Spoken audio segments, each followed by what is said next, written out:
that you come for the T1 to T5 training course. It's a Monday to Friday course, which explains to you from A to B on the office serve. Okay. So Dylan has mentioned yesterday about the equipment that you get on site. Okay. So your company is a installer or a reseller of the Freedom, or they can be both. So if your company sells the Freedom products, or if you're just installing on behalf of someone else, this is the type of equipment that you'll get. The bottom left corner, this side here, is what you'll get on the on-site solution, and then the top right is going to be for the hosted solution. However, the CCTV can be done on both solutions. On some solutions, a client can add a copier as well, a Samsung 4070 copier. Who has ever installed a copier before? 2 people. For the rest of you, it's extremely easy. All what you have to do is open the box, look for the little guide that's in the box, little pamphlet, and it tells you exactly where all the blue stickers are. Pull off all the blue stickers, make sure that the scanner is not in a lock position, remove the lock position, it will be in the guide explaining to you how to do that. Plug the power in, that's it. Copier set up. However, if you do need additional work done on the copier side, give us a call and we'll assist you. Okay. For an example, connecting it onto the network, scan to email and so forth. Okay. So Dylan has gone through the office serve yesterday where there's configuration that needs to be done. Have you gone through like the... No, I haven't gone through the SIP. I said we will cover that when we're doing it today. Today, okay. So the POBX, you will receive that as from the box. There'll be no licenses on there. There'll be no configuration, nothing on the POBX. Okay. Because of it being a local POBX on site, then the configuration, we won't know upfront what the configuration is. So while you're at the client, you have access directly to this box. The client says they want speed outs, you log in, you create speed outs. As soon as you get the equipment, the MAC address on the units are normally on a label on the side, or you have to log into the unit to get the MAC address so that we can get the license. Okay.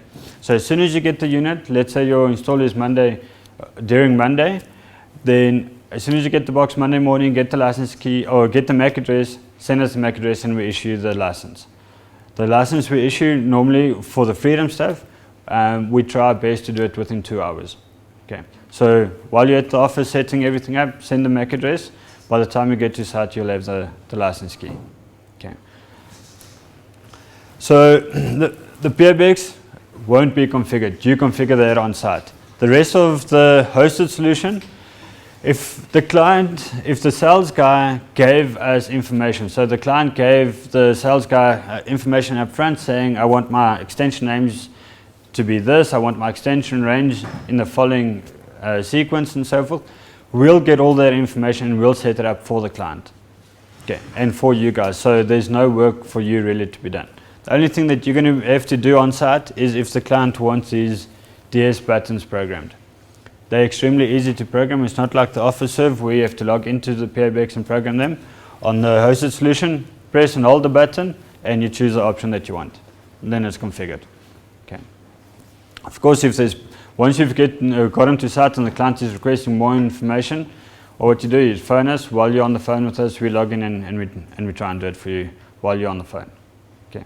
We try our best to configure it while you're on site. For an example, PIN codes for a client, PIN codes, and they want to bar certain prefixes and allow speed outs. We try and do it while you're on site so that you can test it while you're there and give the client training on how to do it. Okay. Because we don't want to configure it and it doesn't work correctly, or the prefixes are wrong and the client says, but it wasn't configured correctly. So we try and do it while you're there. Okay. So we're done for the day. Are you guys happy? Yeah, thanks. Okay. Some of them will be really happy. Okay. We also do on some of the bundles.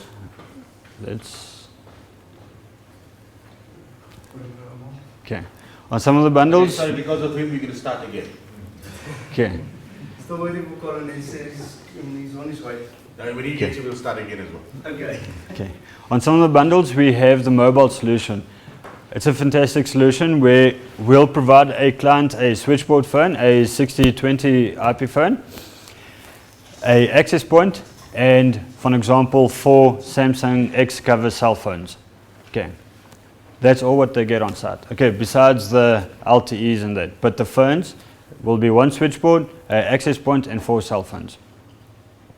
Okay, those cell phones, you can physically take the phone and you can throw it from this side to that side of the room, and it should not break, depending on how hard you throw. Okay, it's a 68 mil-spec phones. Yeah. It's a ruggedized handset. It's made for industrial use in it, so it's a very great phone. Okay. The X cover. Samsung X cover 4. Yeah. So it's a very decent phone, especially for a company that's got drivers out on the road.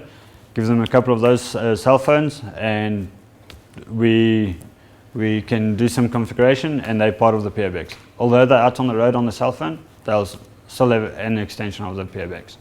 Okay. So on the Freedom stuff, Yes. can the clients have WeWork? It's possible. What you're speaking about now? Yeah, those It- phones yeah, are the- actually the- WeWork extensions. The mobile solution is VoIP extensions. However, if a client has a normal hosted solution, for example, 5 IP phones and a switchboard or so, then it is possible to have VoIP, and there'll just be additional costs to that, which the sales guy will liaise back to the We're going to have to put client. an additional AP in. Yeah, so you're going to need a additional AP, depending on the size of the company, so multiple APs and so forth, yeah. Remember, the on-site, off-site solution, we cable it separate from the client's network altogether.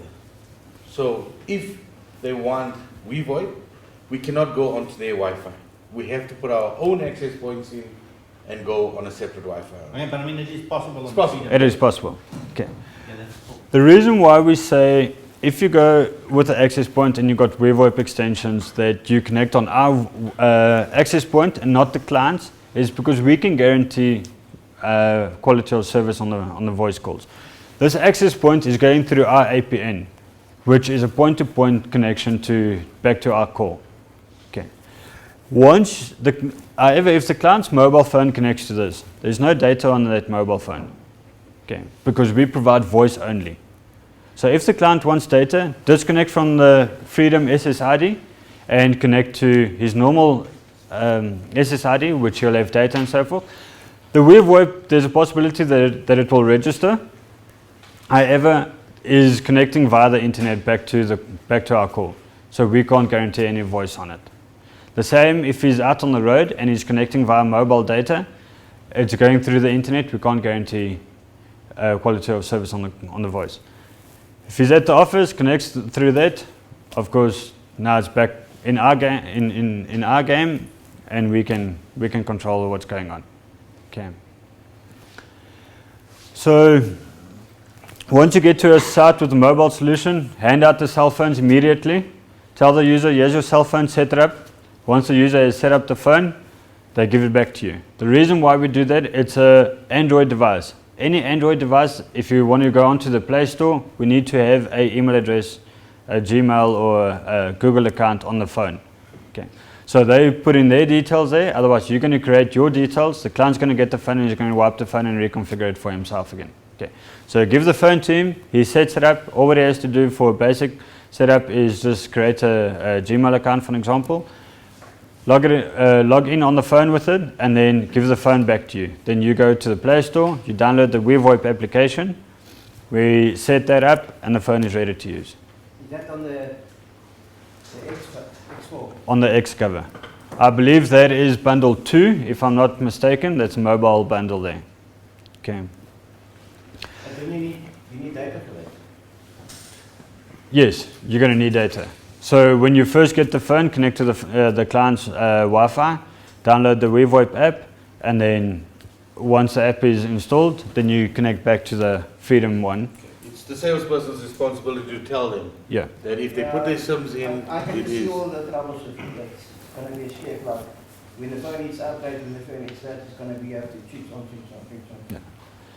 Look, But we as long as the customer knows the we information, As I said, it's a salesperson's but responsibility. that's the reality of Yeah. what Yeah. we work with these days. It's the salesperson's Yeah, responsibility to so confirm if with they're it. on their phone, so you're either it's a work phone or Yeah. whatever. Freedom is a voice bundle. Exactly. We don't do data currently You on. should actually just buy it from all the facilities that you've got on the phone. Okay. Instead. So, yeah, that's the mobile solution in a nutshell, which we'll go through a bit more. There's sites that will, depending on the client, we'll have a failover solution on the LTE. So the two providers that we use is Telkom, Vodacom. So for an example, in this case, we've got Telkom over here, we've got Vodacom over here.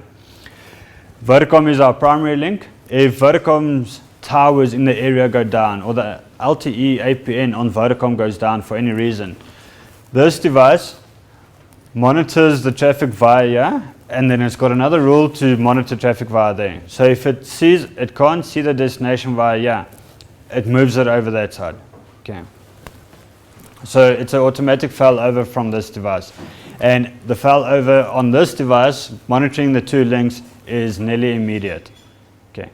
Let's take worst case, or an example, say 10 seconds. You can log into this device, you can go to the routes, and you can see exactly the failover when it happens. Okay. Keep in mind, all your devices, your PABX, your audio codes, your IP phones, they all have a session timer that connects back to the PABX. Okay. By default, those timers are 5 minutes, so 300 seconds. So if this link goes down, and this phone started on 1 minute, so for another 4 minutes, this phone won't connect to the hosted solution. So if the client needs an urgent phone call or so, they can reboot the phone, send a new request, and the new request will go out on the new link. Okay. Otherwise, just wait additional 4 minutes, and the phone will re-register on the new APN. Is that adjustable? It is adjustable. However, the more If we adjust The- it down, Yeah. what will happen is your data usage will become a lot more because your phone is going to be registering constantly. But not only that, now the handset is sending a lot of requests to the system. The system is going to start thinking that it's illegal requests coming in. And you're also going to, how can I say, the CPU power and everything. Because now the PABX is getting a request from 15 handsets from one site, for an example, every 20 seconds. Okay, it's a lot of processing on that the PABX needs to do. So it's been tested a few years back. 5 minutes is the optimum time. Okay, but we are going to try and reduce that.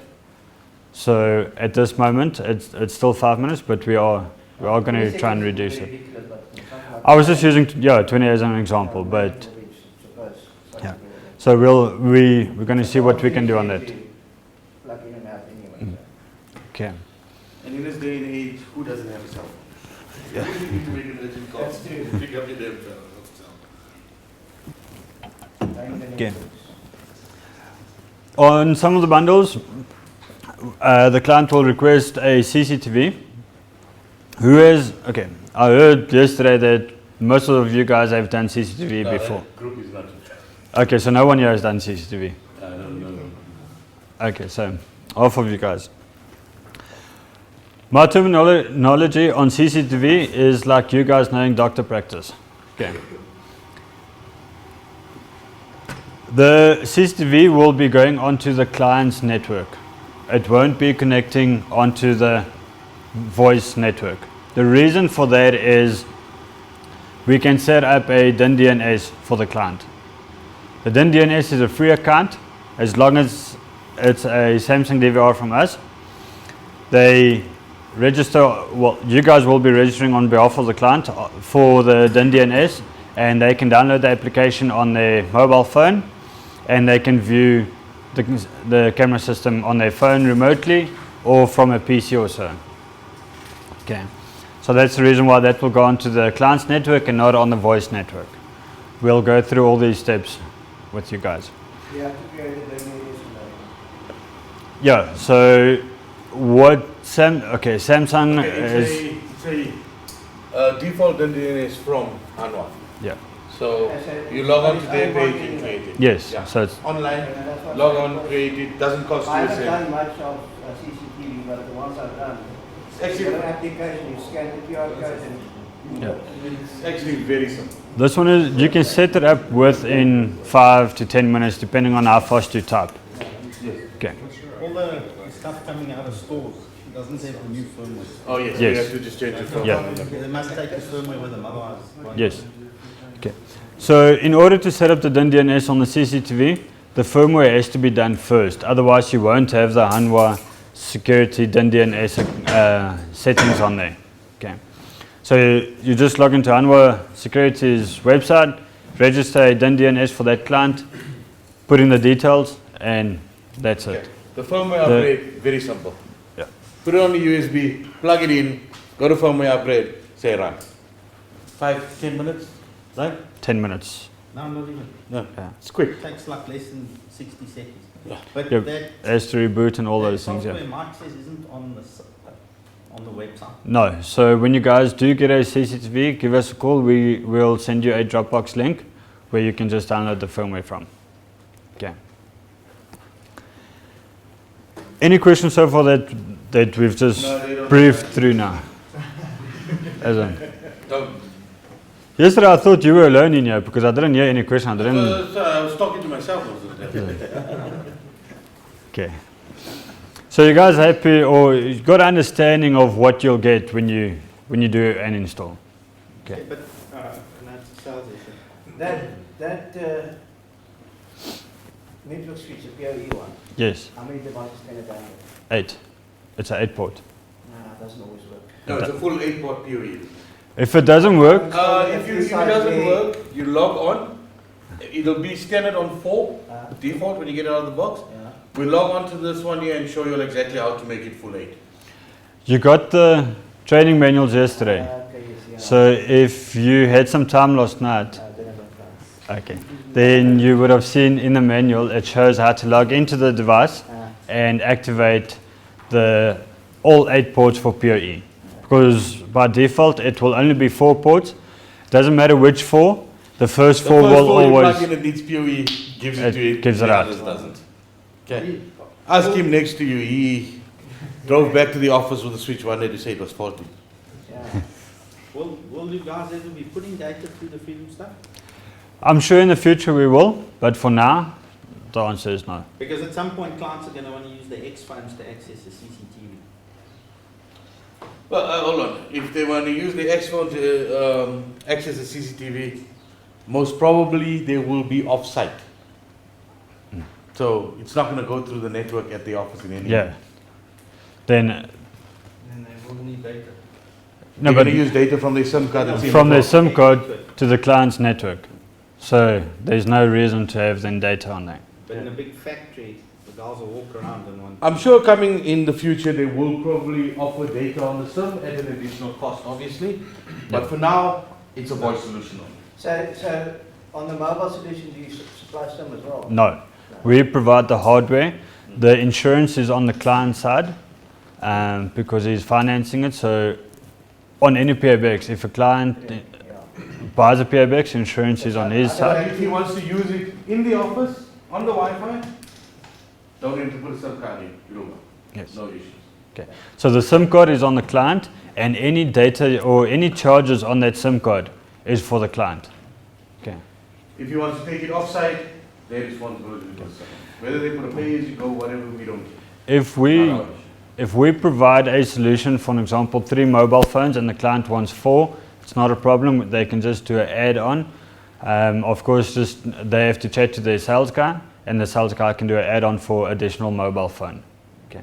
If you install for another dealer or so, and the client asks you any questions about the deal, all what you have to tell them is, please refer that back to the sales guy.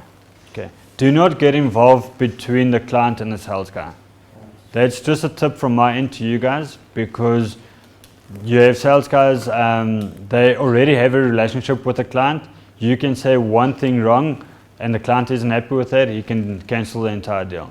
So just when you get to site, prepare yourself that you're the installer, you install what was given to you. Any questions or so forth that's sales related goes back to the sales guy. The problem Okay. is also that when stuff is promised that it's not possible. Yeah.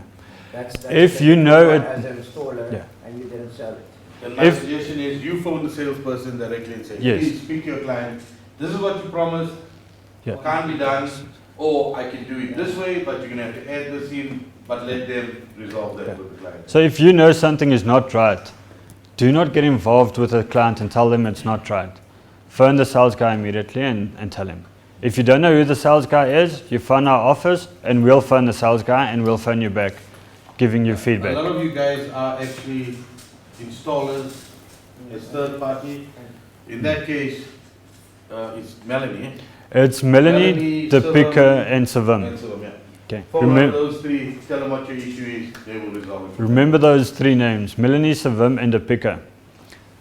They'll get in touch with the salesperson, get the correct info, and they'll phone you back with the... What's the app for the Samsung to check on their cell phones? Because I know my division is IBM X500 and 450. What's the Samsung one?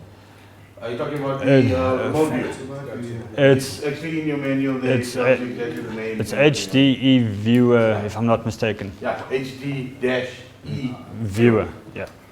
Okay. We'll go through it. I'll show you what the icon looks like. I'll also show you what the interface, once the app has been installed, looks like. Okay.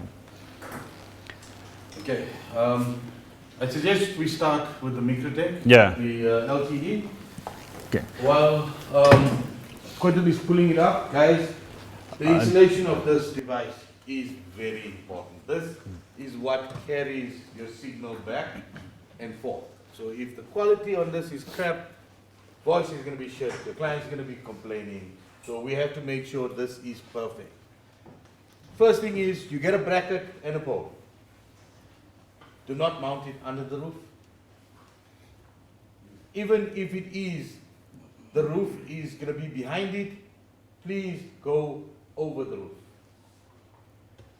Do not face it over the roof, especially if it's a tin metal roof. Reflections, heat is gonna cause shit with the signal. So put it on the side of the building that is facing the tower. So you're not pointing it over the roof. That would be the easiest out. Right? Go as high as possible. If you look at the units, you can see the cable comes out at the bottom. I know it's round, it'll fit on the pole either way. Cable must come out at the bottom. Any reason why I'm saying that, guys? Yes, water doesn't like it. So don't bath it, don't shower it, leave it alone. Okay. If it's facing up, water is going to get in and it's going to stop you. There is a screw hole at the back with a screw in the box. I suggest once you set it up, you do screw it down. There's some card in this unit. That SIM card, has been locked for any SMS, phone calls, data, anything like that. It's an APN SIM card only. Okay. But we know the thieves in our country are brilliant dogs. They'll steal it in any way, in any event. Only to find out it doesn't work, but it gives you additional work. You're going to have to get a new SIM, go out to the client, get onto the roof, put it in. So secure it down as much as possible. Okay. Cable that goes to it. This is an outdoor unit. Outdoor cable, please. Okay. If you can, a shielded Cat5 as opposed to a unshielded. Okay, but even an unshielded outdoor cable will be fine. Do not run an indoor cable to it. It's not going to work. Well, it is going to work, but it's going to stuff up quite quickly. Okay. The rest, we plug it in to a switch. Quentin's going to log on to it now and run through the setup on it. I just want to explain one thing, yeah? When you do mount the bracket, there's a clip over here. This clip has to be on the top. The reason why it's not on top here, so if you do notice it's wrong, is just easy access for us here. But once you put it the right way, it will clip on in its place here. Also, once you open up the cover, there's a little screw over here that you can remove, and it will be marked earth. Okay. You have an earth cable from here, for an example, onto the pole, and the pole will be earthed going down with a normal earth cable on a copper rod, which will stick into the ground. Okay. The reason for that is that thing is out on the roof, highest point. If there's lightning, it will hit that thing. Okay. So rather earth the MikroTik itself against the pole and earth the pole into the ground with a copper rod. Okay. So does that come with the No, the earth cable and the rod is separate. That will be on your cost for that. So Yeah. the third party installers, the money that's being paid out for these are quite, they're actually good money. I think there is some peripherals that you are required to buy for these. Yeah. So, just have to get that. Okay. That's on both of them. So- That you have to, on both of them. If you got both units up, yeah, basically both of them is going to go down to the pole, and the pole is going to be right. So it's going to be a short piece to the pole. And then Can you just run it straight to the? you can run it straight down. Actually, that's better because the pole may not be a good conductor. Sometimes you get them in aluminium and there's variances on there. So if you can, push it straight out to the other rod. Done. Okay. Who has worked on any MikroTik device before? Some experience. Okay, Okay. then you can come up and show. Again. or you just say that the boys finished today? So the MikroTik model that we use is the SXT LTE, which is the round device. It's a pointing aerial only router board. So you have to point it in the direction of where the tower is. If you don't know where the tower is, you're going to stand at the back of the unit and turn it on the pole.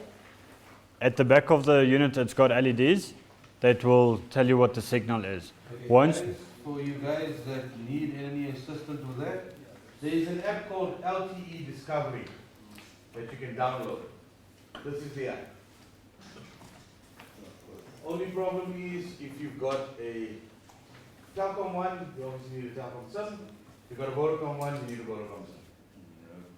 This app actually shows you the direction of the closest tower. The tower is getting signal from. You actually remove it, sorry? Open signal also does it now. Yeah, I've got open signal as well. So either one will actually work. Open signal or LTE. Open Discovery. signal also shows other things in the area. Yeah, it's exactly the same. I've got, here you can see both apps. This is open signal and this is.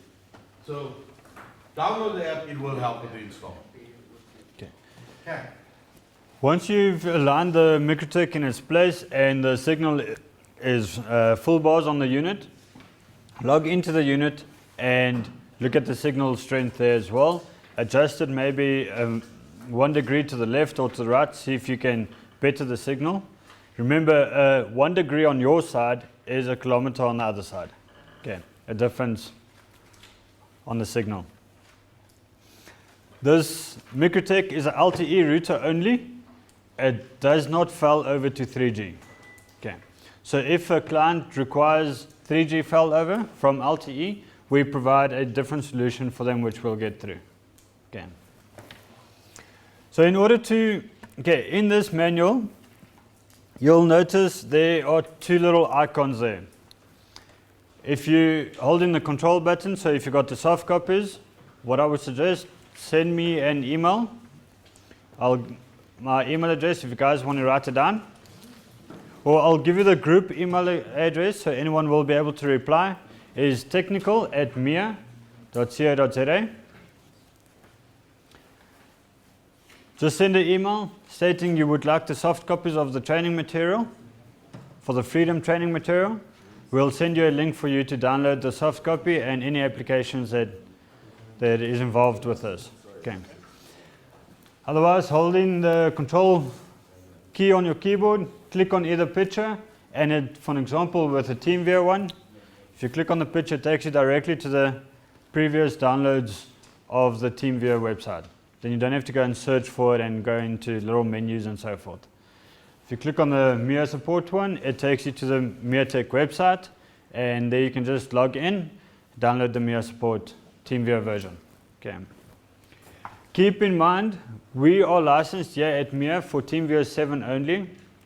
It cost us a lot to get a license for the TeamViewer. For those that has ever inquired about a TeamViewer license, you'll know what I'm talking about.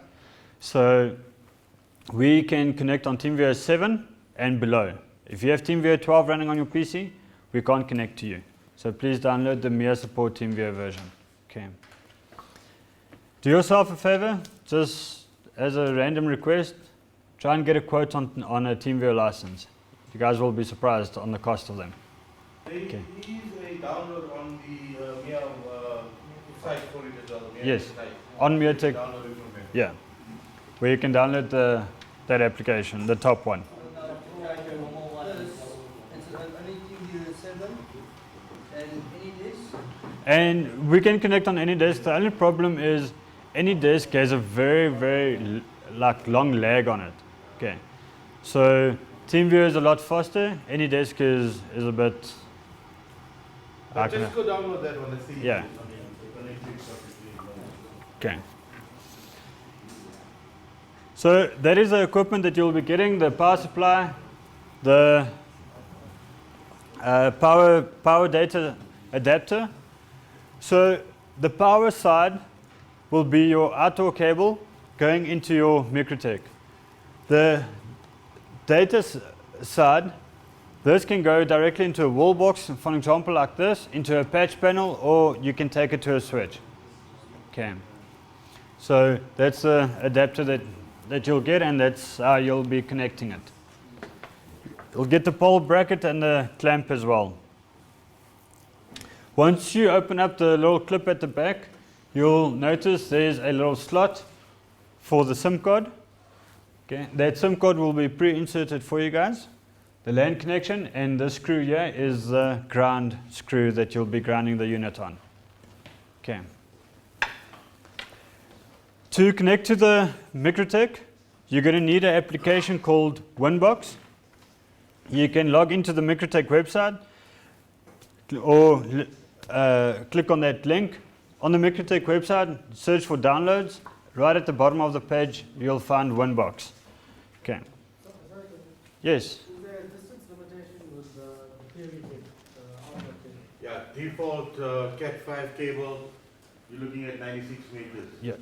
No, but your injector depends on your injector. No. Still No. 96. It's still 96 meters. Okay.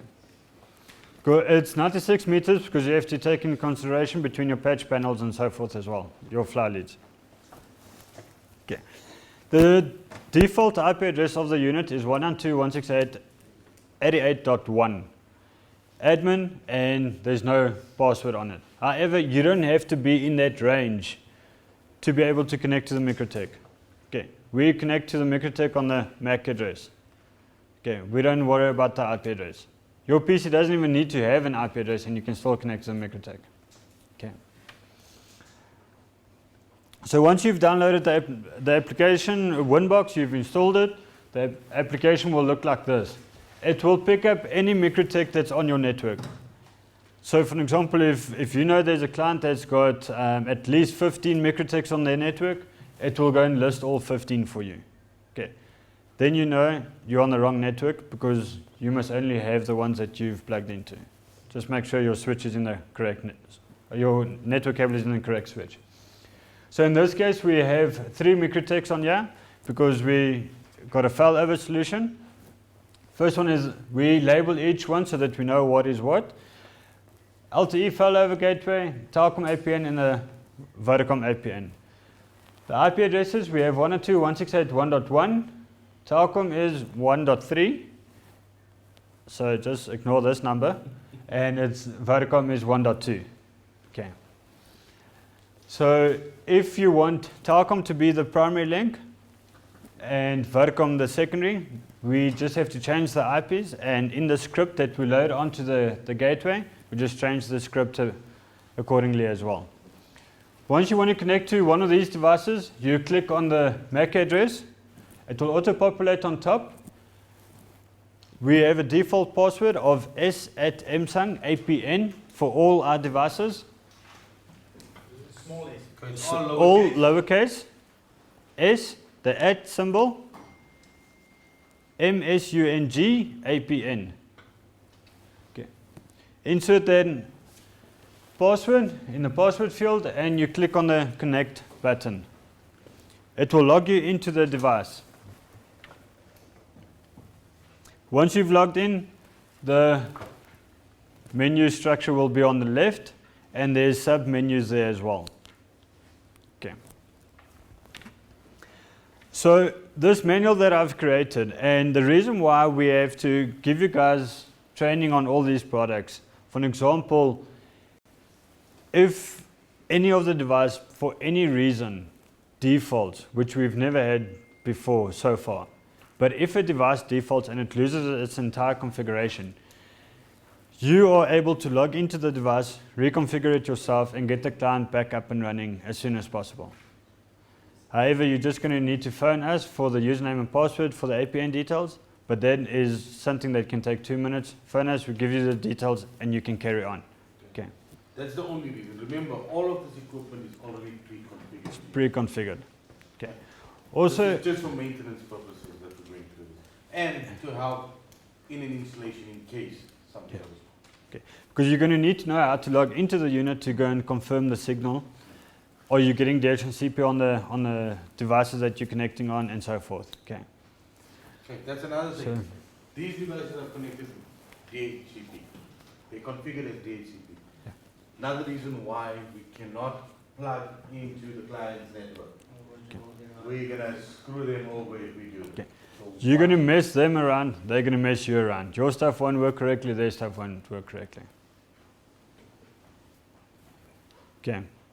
If for any reason we need to do a link on it, like if we've got an on-site and we've got a TMS, phone in or log into the unit and switch DHCP off, which Quentin will show you how to do now, and then you'll have to configure the rest of the stuff on statics.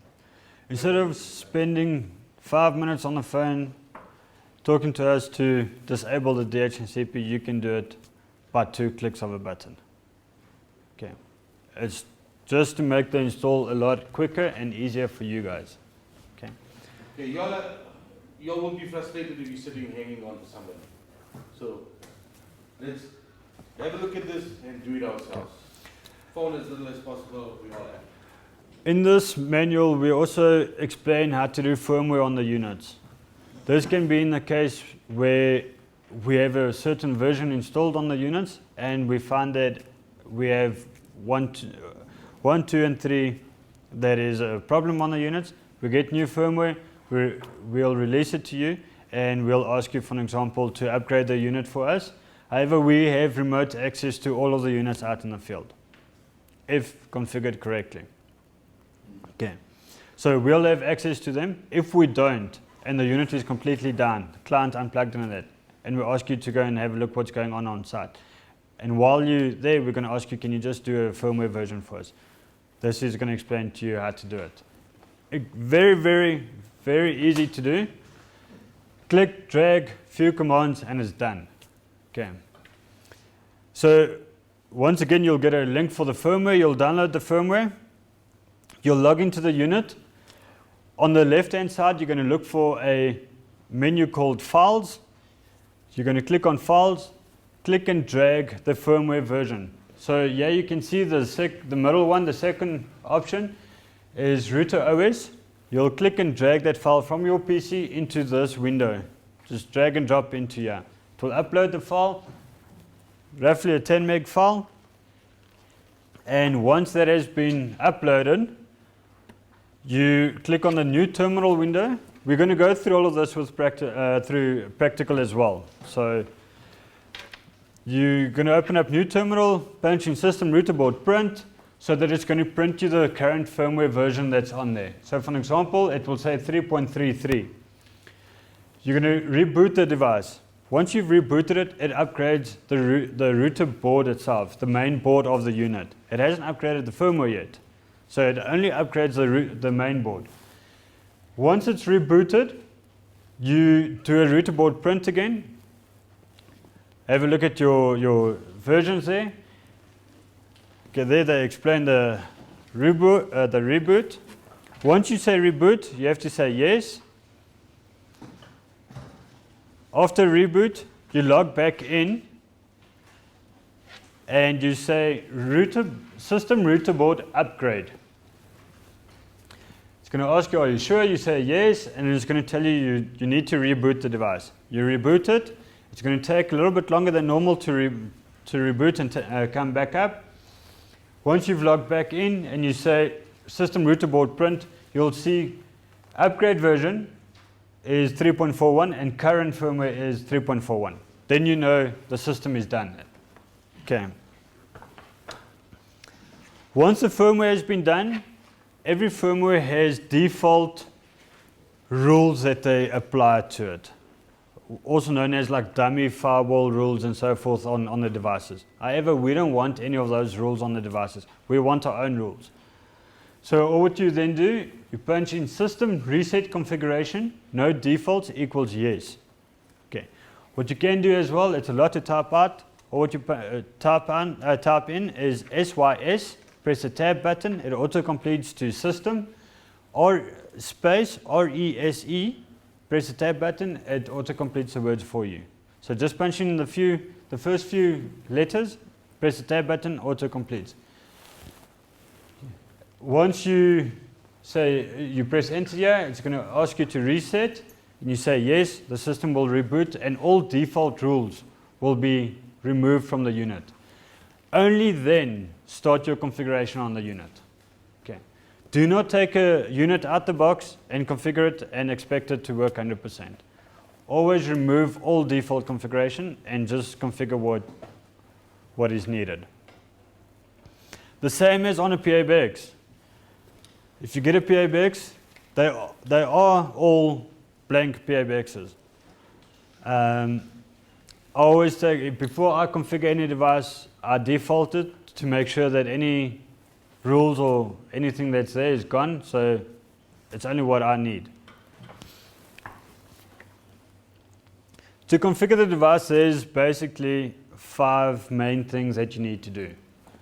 You're going to need your LTE username and password, LAN IP address, the DHCP configured or not, firewall, the NAT, and the SIP ALG, as well as the Snmp. Those 3 must be configured.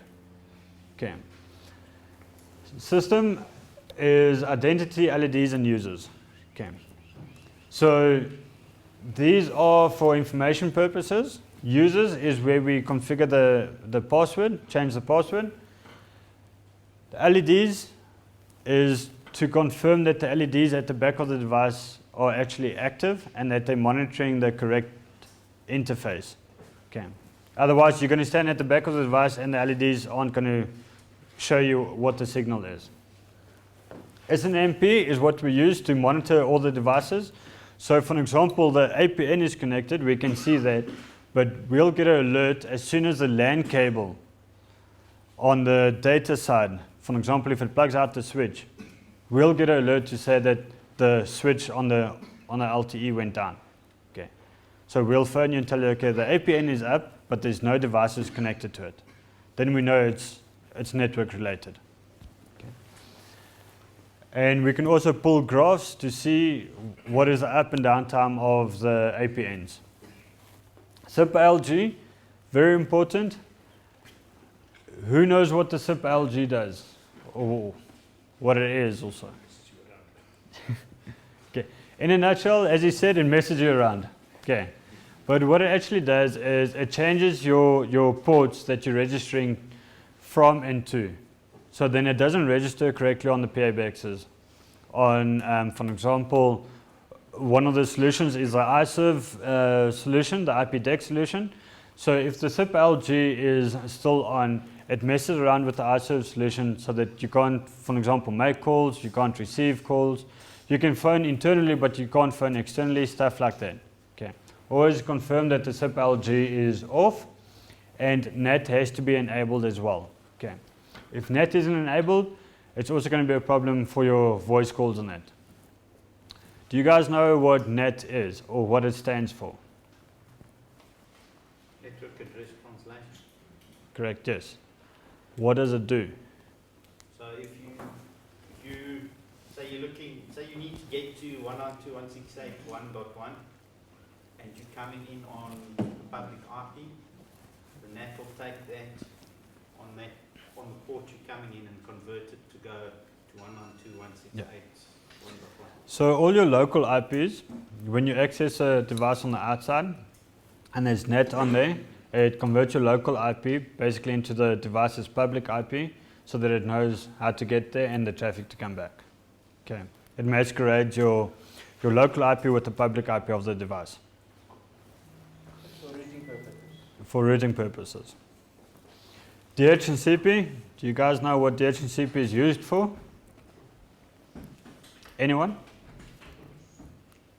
Eugene? Automatic.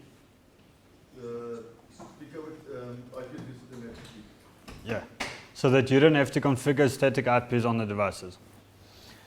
LAN IP address, what will that be used for?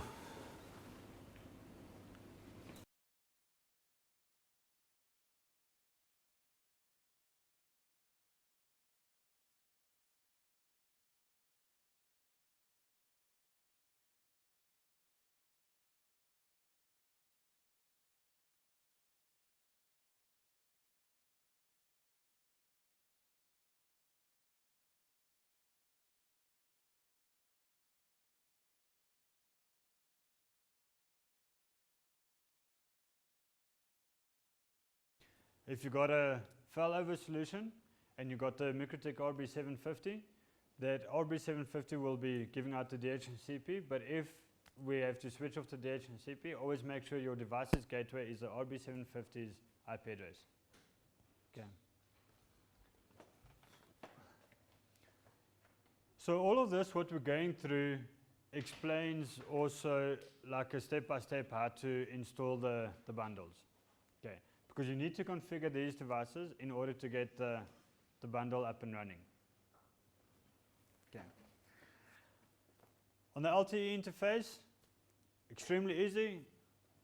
I'm not going to go in detail much on this side. I'll rather concentrate more on when we do it practical. Open up the LTE interface, double click the LTE, and you insert the username and password. Keep in mind, depending on the SIM card that you use, this will be your APN name. Okay.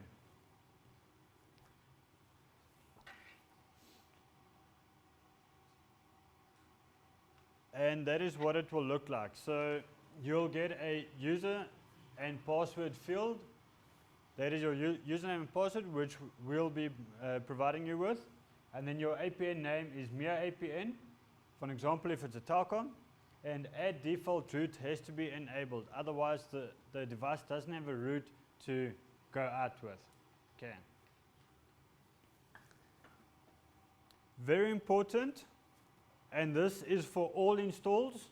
When you do a installation, if you've got one MikroTik, 3, 5, doesn't matter how many MikroTiks, or LTE devices. Let's say LTE devices, it doesn't matter if it's, for example, which we'll cover, is a Huawei 3G, 4G router.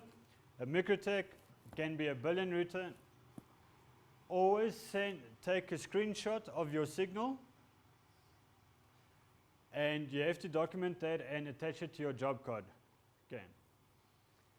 Your RSSI and your RSRP, that is very important to look at. Those numbers mustn't be, for example, 150.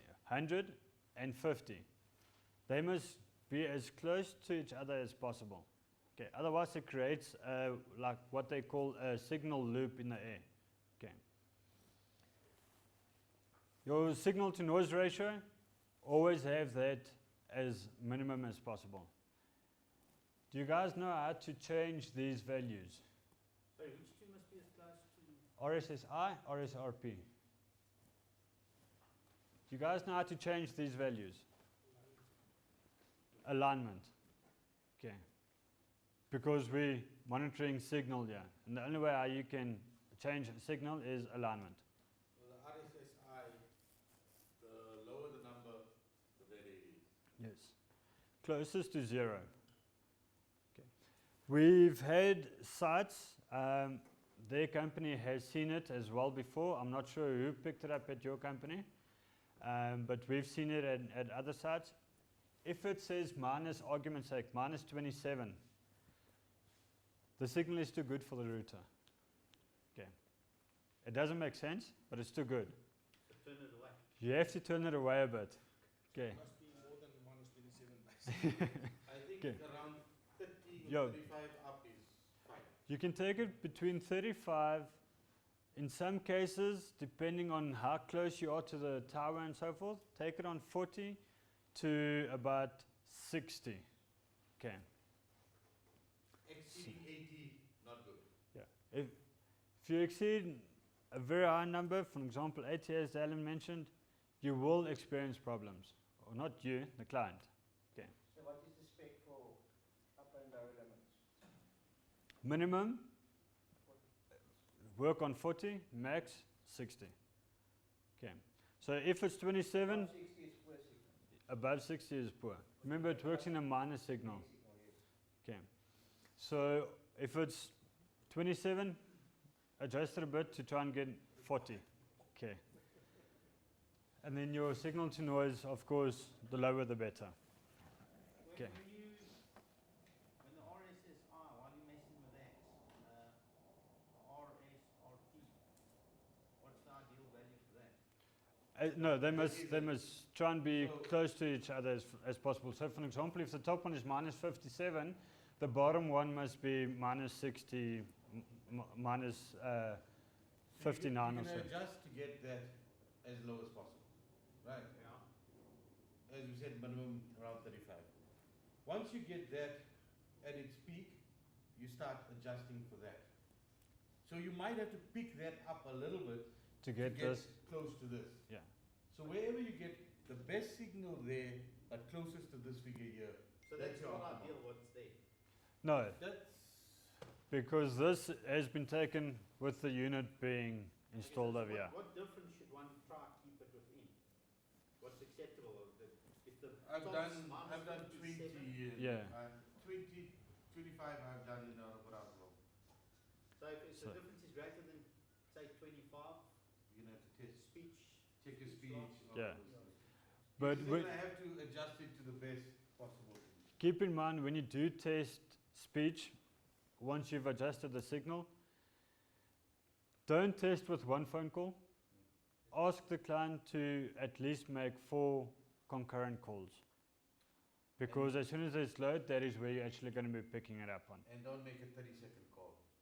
Yeah. Hold your call for a couple months. Okay.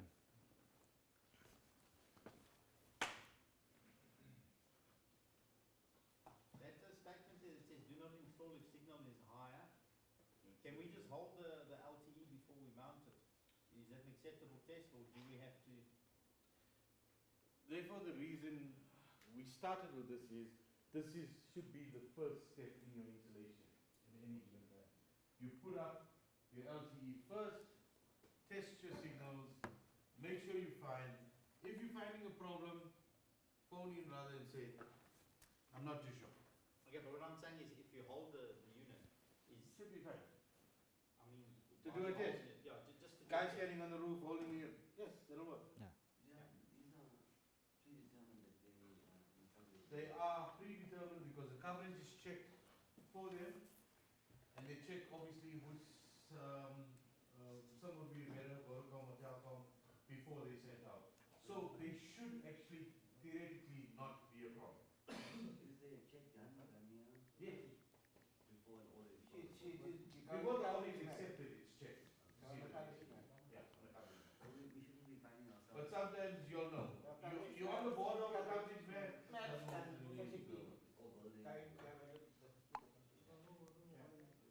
I've actually had situations where I've actually changed the LTE to face the opposite direction of the town to get a lot of coverage.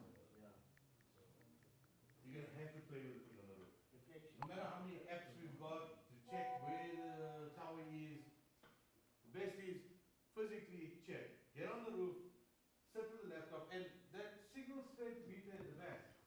It's a guideline. You move it till you get the highest bars. This, when you log in, is the only way to make sure. Okay. So don't go there and sit on the roof, feel that's the best. Go plug in and carry on with your install. Log into the router, confirm. Okay.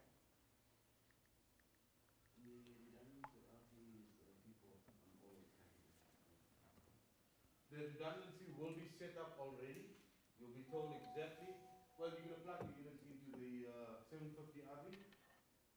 Once they're in there, you're going to log on to the routers manually. You'll know what the IPs are and do the same test on both. And you might have to phone Quentin and say, I know you've got Vodacom set as the primary here, but I'm getting a better signal on Telcom, so can we swap them around? Okay. As I said, we're using coverage maps. The physical test on site is the only way to do it. Okay. Sorry, guys. Okay, so all of this will be, as Dylan said, pre-configured. All of this needs to be explained to you so that you know how to, sorry, I just have to mention this again, so that you know how to configure the devices. After this, we're going to take the physical bundle and we're going to, there's already devices there registered to the cloud, but then I'm going to ask you guys to go there and register the phone and as though you're on site, okay, so that you do the physical install as well. Okay. So the LAN address, as we said, that will be the gateway for all the devices.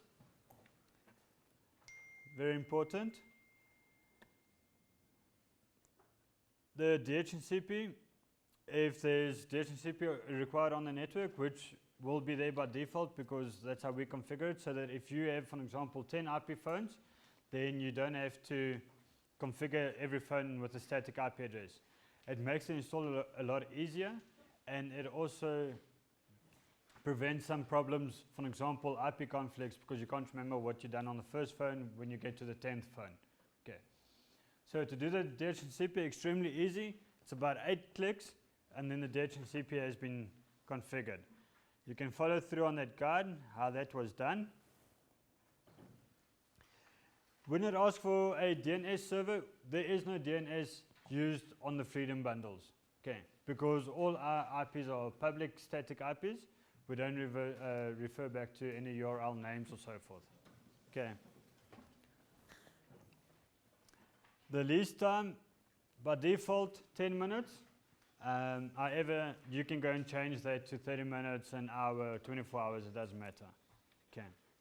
So as you see, there's 10 clicks and the DHCP has been, 8 clicks and the DHCP has been configured. Okay. The masquerading, extremely very important. This needs to be done so that the voice is routed correctly on the network. Okay. To do that is 3 clicks. Chain source must be source net. Your out interface is your LTE because that's where all our traffic will be going. And the action is, so on your tabs on top, action, you have masquerade. And the NAT masquerade, what they refer to, has been enabled. So 3 clicks and it's done. It's not like other routers where you have to go and click multiple times and go and punch in commands and so forth.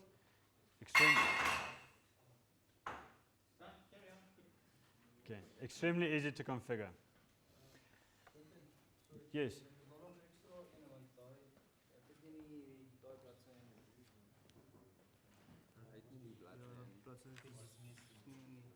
Okay, ons het jy notas in die al gemaak? Ja. Okay. Kan hom maar vat, ja. Okay. When you have the iServe IPDECT bundles, sorry, I just want to. Okay. So when you have the iServe IPDECT bundles, this is extremely important that the SIP LG has been disabled. Okay. Otherwise, it will also mess you around with your speech and your phone calls. Okay. We'll go through this and I'll explain to you how that gets installed as well. Okay.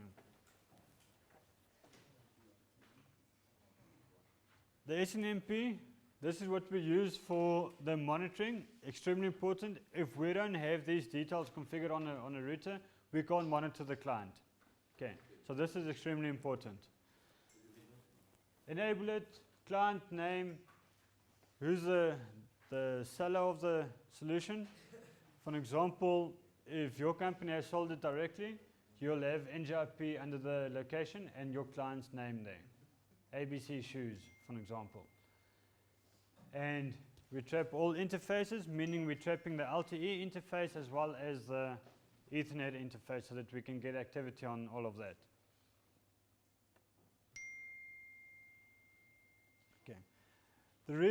Another reason why we have to monitor all these devices is so that you can go to a client and you can, for example, if it's been sold to a client and you can tell them, look, your stuff is being monitored on a live basis. We are able to download an app on our phones and we can walk wherever we want to into a customer and say, okay, look, yeah, I can see your branch A, branch B, branch C are active. This is the activity that's going on their network. So it's a good upsell for a client as well, because he knows that his stuff is being monitored permanently. Okay. Sorry. Yes. Track version. You've got one there, but the note's got 2, which is the correct one. No, you just select 2. This is just, remember, these pictures are just example pictures. The Yeah. top information. The top information, yeah. These are just information purpose pictures, okay. The LED configuration, this is what I mentioned earlier. If this isn't configured correctly, then the LEDs at the back, the signal strength, won't be visible at the back because those LEDs will be monitoring the incorrect interface.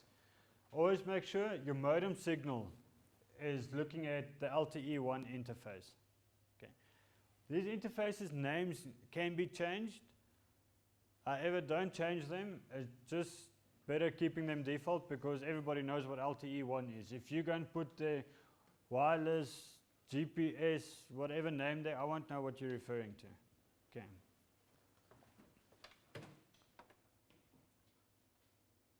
Of course, identity, that is what will be used when we open up the Microtech, the Winbox application the first time. As you saw in the first page, it had LTE, the client name, LTE failover gateway. The other one was a client name with VAPN, TAPN. That is the identity that gets set. So when you open up the Winbox, it shows you there. The next one is the password. Thank you. So we want to configure the password every time we configure a new router. As I mentioned earlier, the password we set to is s@msang APN. Okay.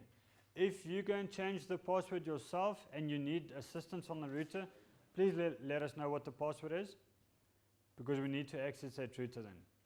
Okay. And to change that, you can just follow on that slide there.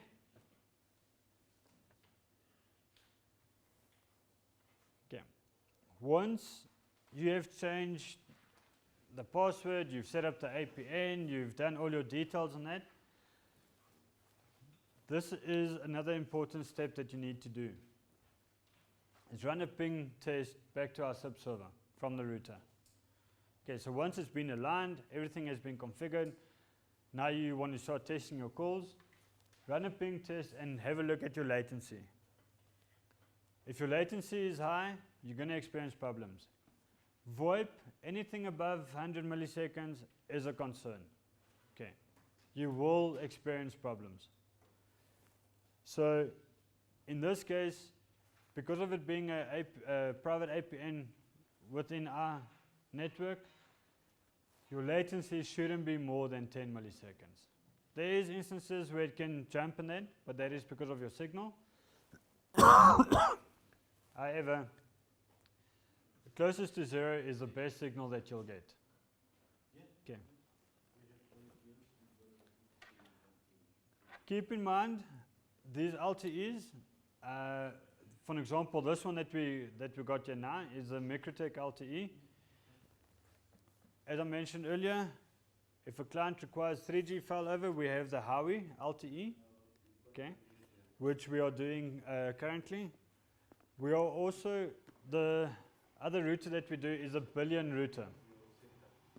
The billion router is a dual SIM router. So if you have a client that's got Vodacom Telkom for failover, you'll have two of these routers.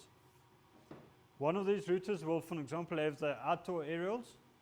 We don't have them here, but they're big white poles that will, plastic aerials that will be mounted outside on the pole. The one set will have that, the other set will have indoor aerials attached to this device. Okay, so the preferred network will be connected to the outdoor aerials. The billion router that we do, I don't have a unit here to show you guys. It's got a dual SIM slot. So both SIM cards will be inserted into that billion router, and it will have outdoor aerials the same as what we use in this case, and that will be connected to the pole outside. Okay. Wat is beter, 'n ouder unit, 'n ouer antenna, of ieder met 'n antenna? Look, outdoor unit, of course, it's outdoor, it's line of sight, hopefully, so there's no signal or nothing in its way. With the indoor unit and external aerials, we have done some research and some testing on that on the aerials that we use. So the indoor and the outdoor unit, especially the billion router with the outdoor aerials, they nearly go hand in hand now. Okay. The longer your cable between the aerial and the router is, the more signal loss you're going to have. So we have a standard of 5 meters that we use, and our signal loss is very minimum then. So the indoor billion with the outdoor aerials is just as good as a Microtech outdoor unit. En window dan, that's defective. Remember, anything can affect signal. So if it's indoor and there's window tint, some companies have very thick window tint, depending on where they are. That can affect signal. It's possible, yes. If you install a unit, do not install these indoor units inside a cabinet. Also, not just on top of the cabinet, try and install it as close to the window as possible. Okay. If you get a billion router and you have the external aerials, do not put the billion router inside the cabinet or on a shelf or so inside in the server room. What you need to do is, just want to get a Coke here.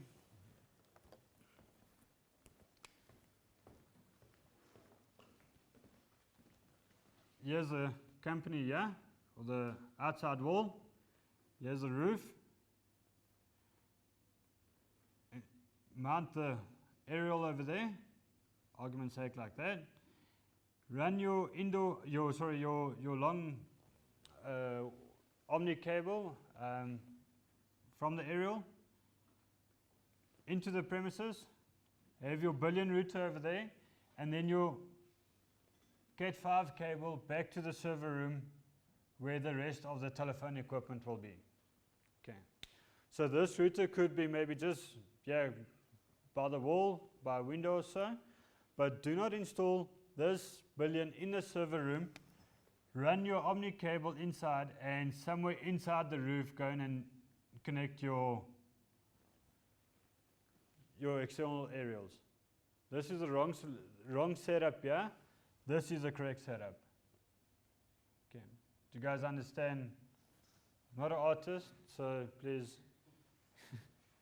Okay. So you can't install it inside a tin roof for protection? No, because then you're going to need protection from us. Okay. They are called external aerials for a reason. Install them externally. Okay. So, As I mentioned with this unit here, tin roofs, all of those things, problem. Your internal units, if you are installing it inside without an external antenna, do not put it in the rack. Rack is metal. You enclose in the unit, you are dampening down that signal. If you have have to put it close to the rack, put it on top of the rack. And those companies, your server rooms are hidden somewhere Yes. in the middle of the building. It's not in the basement. Yeah. Yeah. So But that's if why. you can, mount it where there's signal. Yeah. Close to a window, whatever the case may be. You can run a cable to it. Okay. So install it where But there's mark the best unit. signal. Do not switch off or whatever the case is, so nobody goes there and just unplug it. It's gonna bring the comms down. Okay. Also, if you install it in a different location where the server room is, and you're using the client's multi-plug for any reason or a plug over there, try and take tape or cable ties, fasten that plug on there so that the cleaner doesn't come and unplug it to plug in a vacuum cleaner. You can put a sign inside, use this plug for your vacuum cleaner. So don't also ask the client for a sticky note and go stick it onto the plug, because within the next 2 hours that sticky note will come off. Okay. But also adding on to what Quentin said, I don't like multi-plug. I'll rather look for a wall plug somewhere, unplug that device, and Yeah. plug that into a multi-plug and plug our equipment into the wall. Multi-plugs go faulty like we cannot. Just the battery backup side. The server is on, the server room's on battery backup, Yes, I that know. unit's Yeah. no backup. No, okay. A lot of our equipment comes with UPSs, so Yeah. we can't So I count. know the other LTEs we bought on the time, there's a battery backup. Oh, that's always, all of you always got to Come with a battery backup on it, yes. But that billion The was. black ones, not the white ones. Yeah, the black one. Okay. So try to stay away from multi-plugs as Yeah. much as possible. Preferably, look for a piece of equipment that can be moved to the multi-plug. Talk to the client, you don't want to unplug the server while he's working there, and so you can move it to the multi-plug. So just watch that. Just one question. On those LTE devices, how does it catch the signal? Straight or is it all around? Well, the multi-ubiquitous S16, it's a directional antenna. Yeah. So you have to face it to the tower. So it's Pointed, straight. yeah. Okay. Okay. It's not an omnidirectional, it's a directional antenna. The Actually, even the other outdoor antennas that you're putting up, it's all directional. It's not omnidirectional. Face it in the correct direction. Yeah, but like you said, Nana, you had a client that you turned yours completely different way. Work there, yes. yeah. that's So if you inside. Yeah. So it's omni actually. no, if your signal is The other No, side it may have been picking up a better signal from a different tower. Getting Although reflection. the system was showing me that tower is the closest. Sometimes you can get a reflected signal, that's what you get. Yeah. so refer back to the notes on the Microtech.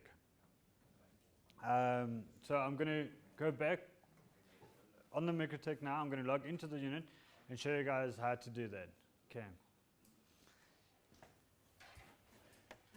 So once I've opened up the Winbox application, it will list all the Microtechs that's on the network. As you can see, I've got my identities labeled there, so I know which one is what. Okay. For an example, if I want to connect into the Vodacom APN, I click on the MAC address, I put in the password, and I click connect. And it opens up that window there. As you saw when I connected now, there were a bunch of windows open, so it remembers the last window that was open when someone connected. Okay. So when you've installed a unit, extremely important, open up on the interface, double click LTE, go to status, and at the bottom you'll notice RSSI, RSRP, and the SINR. Okay. Take a screenshot of this. This needs to be added to your job code. Okay. As well as a ping test that you do back to our server. So before you do your test calls on that, do a ping test, make 4 concurrent test calls. After that, do another ping test just to make sure that your how can I say, your signal on that is still stabilized, it's still running smoothly. Okay. talking about the job codes, along with your job codes, what you need to do is you need to take pictures of your install. You guys are doing an installation on behalf of someone else. Be proud of your work. So don't take a picture. If you've mounted this on the wall, don't hold your cell phone and take a picture of it. Stand a bit back so we can see the work that you've done. We need pictures taken of the bracket that's been mounted outside on the wall. We need to be able to see the pole that's outside as well, so that you haven't installed the pole at a 45-degree angle. It needs to be 90 degrees. If you installed a cabinet, take a picture of the cabinet. If you installed a shelf, which I'll explain to you guys where that comes into place, take a picture of all of that. Cable work. Even if you send us 30 pictures per install, that's fine. We have enough storage space. So send us pictures of all your installs. That is mandatory for every install as well. Okay. It needs to include the signal quality, as you can see there, the signal strength, and your ping test on the routers. Okay.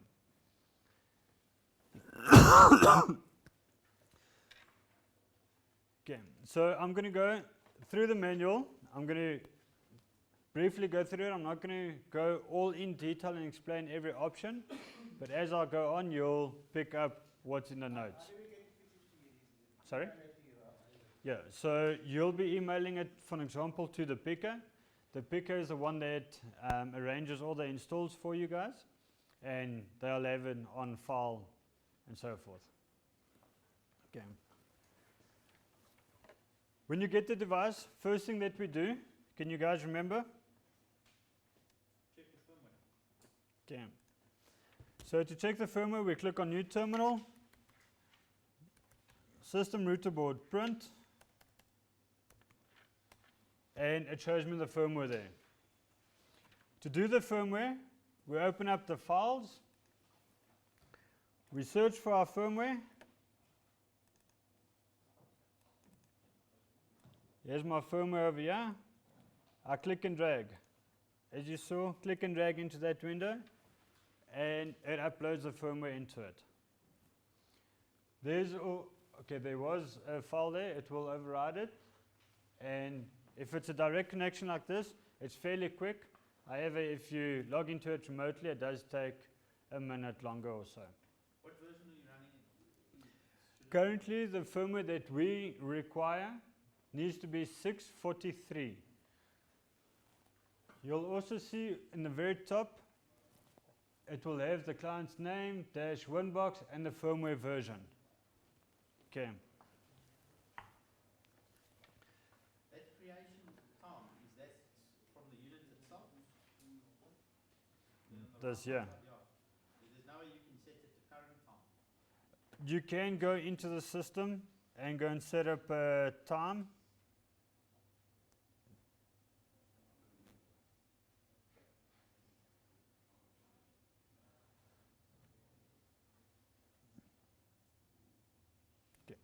There is a place where you can set the time on the system, somewhere, and then whatever happens there, it will be logged. When the units currently get issued, will they be on this? Yeah, when you get a router from us, we do firmware already. Okay, so it will, all of this will be done already. Okay. It's only when it defaults itself, if it was. No, if it defaults, the firmware will still be there. The only reason why I'm showing you this is if the firmware gets updated, let's say in 6 months' time, then we'll give you the link or so, and then we'll ask you to update it if we can't reach it. Otherwise, we do firmware on all the units when we get new firmware. On that other screen there, it's got the factory firmware and then current firmware. Yeah. So if you do a factory default, will it default to that version? No, it won't. There's another command that you can punch in, which will roll back to the factory firmware, yeah. But any scenario we come across, it shouldn't actually go back there. No, it shouldn't. Okay. Okay, once the firmware has been done, we open up the new terminal window, reboot the device, log in, go to System Router Board Upgrade, reboot it again. Once it's come up, then you punch in System Router Board. System Reset Router Board, no defaults equals yes. It's going to reboot again after that configuration starts. I'm not going to reboot this device so many times, it's just going to waste some time for us, so I'm just going to follow through after that. Okay.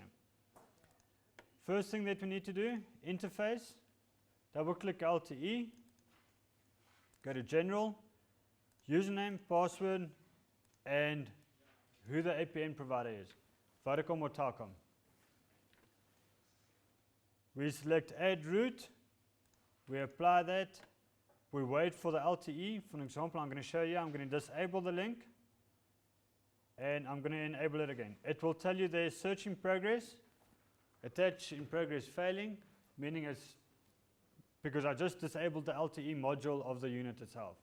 So now it's coming back up, it restarted that module, and it logged back in. As you can see, it's running now. It doesn't have any line with red in there. Okay. Once we've done the interface side, the APN, we go to IP, addresses, and once your APN has signed in, you'll see the top line will have a IP address, 10.132.1.58. That is this APN's,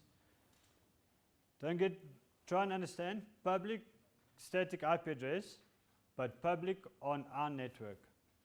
So if you take your mobile phone and you browse to that IP, you're not going to get access to it. If you're on our network, you'll get access to it. Okay. So it's public on our access, but not public to the public itself. Okay. It's a static IP. It's a static IP. That's what you guys use to log into the router. So that is the IP address that I'll be using to connect to any of the devices. Okay. How do you get there again, sorry?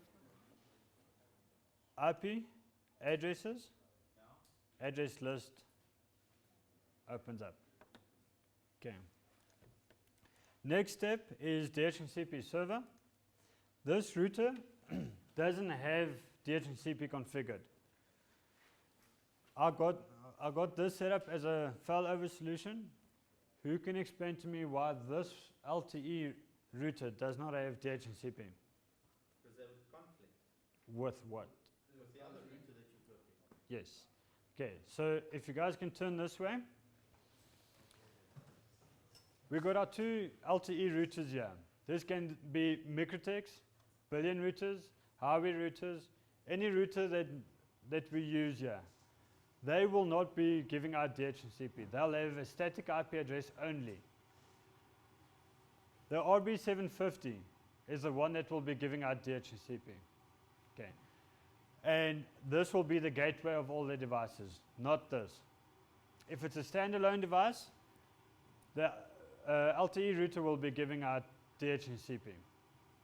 And that will be the gateway of all the devices. On a failover, it's this one. Okay. We can't have Dhcp running over here, and it's just going to mess things up. Okay. So that's why there's no Dhcp configured on this one. Just going to run through it, but I'm going to delete it to show you guys.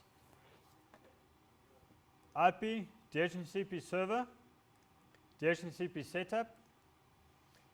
We want Dhcp on Ethernet 1. Next, that is the address space we want, because it's the same address range as what the router is. Gateway will be the router's own IP address. In this case, 1.2. If this was the Dhcp server. So it will always be the router's own IP address as the gateway. Addresses to give out, we configure the devices from 10 to 50.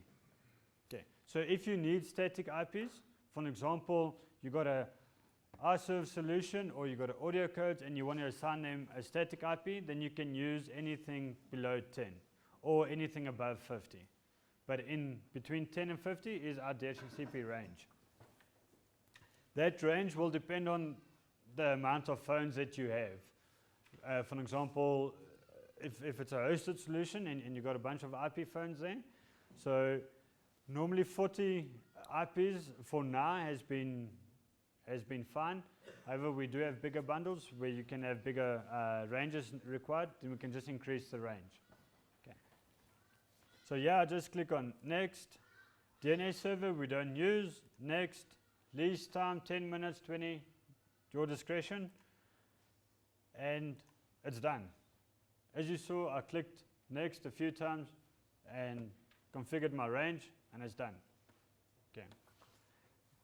If you log into a device and you would like to have a look what the DHCP addresses are that's been leased out, you click on the leases icon and it will show you what devices they are, the MAC address of the device, if there's a name for the device, and the IP address that was given to it. Okay. I'm just going to remove this one again because I already got one running here. To remove it, I click on it and I click the red button. However, I need to go to IP, pool, and remove the IP pool there as well. Okay. So that's the DHCP side of the router.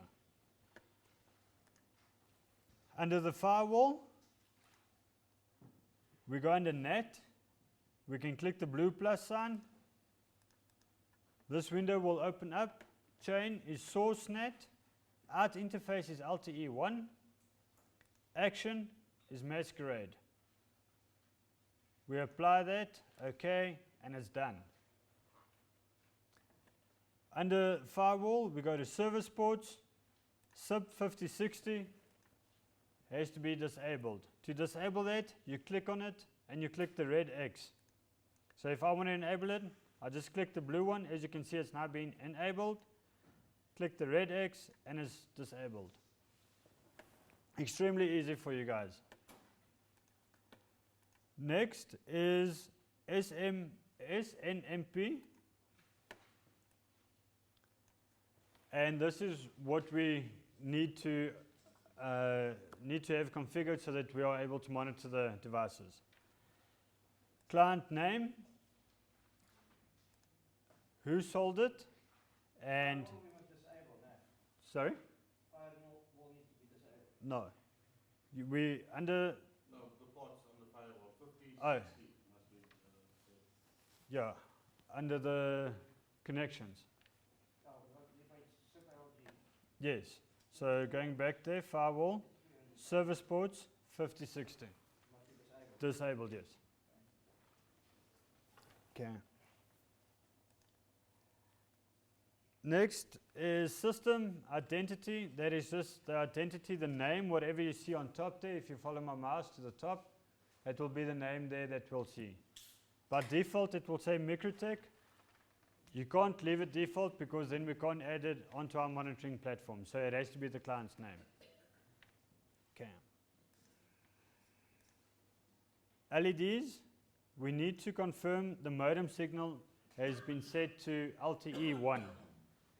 Okay, so that the LEDs at the back will monitor the modem signal so that you can see the strength of the signal.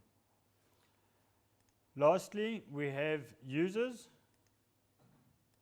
Double click on admin, go to password, punch in your new password. Can you guys remember what the password is? Correct, yes. Brian, I'm glad to see you paying attention. Well, 11 o'clock, I'm sleeping. Can we make a backup of this file? Yes. You can. Wouldn't maybe...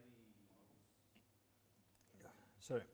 Files, backup, give it a name, give it a password, and you back it up. Okay. Okay, that backs up Onto the device itself. You can move that back up to your PC. to your PC again. Okay. That should do in file. However, it's going to take you longer. Okay, it depends on how many you have done. It's going to take you longer to back this unit up, to make a backup of it, save it onto your laptop, because by the time you've done that, I've reconfigured this device from scratch again. It's extremely easy, it's extremely quick to do. Yeah, but from a perspective of the installer, Yes. the usernames and the passwords is stored, so I don't have to phone you the next time it goes down. Yeah. So I can understand wanting Yeah. to make a backup. But just sometimes you know, trying to speak to somebody over the phone if you don't have remote access, because the guys will put their laptops on that network. Now, you can't see it, and you know there's a backup, so you want to just load the backup to enable remote monitoring, because maybe they've messed there, because technicians are technicians. But just handy to have that, to load that, it's a lot easier. I'm sure you'll agree.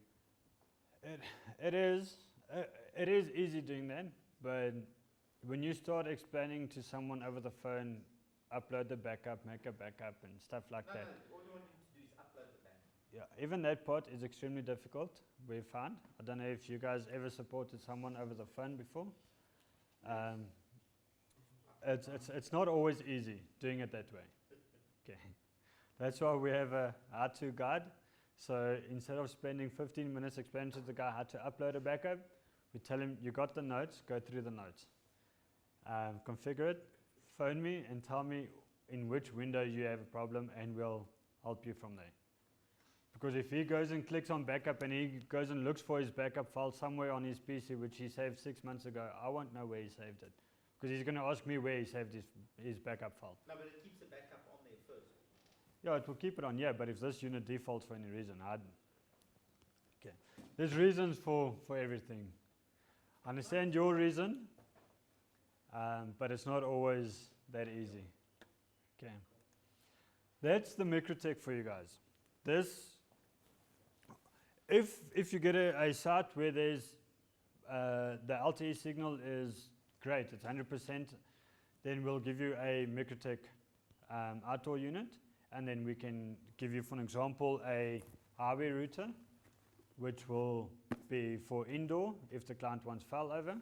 So this will be situated indoor, and the MikroTik will be outdoor. Okay.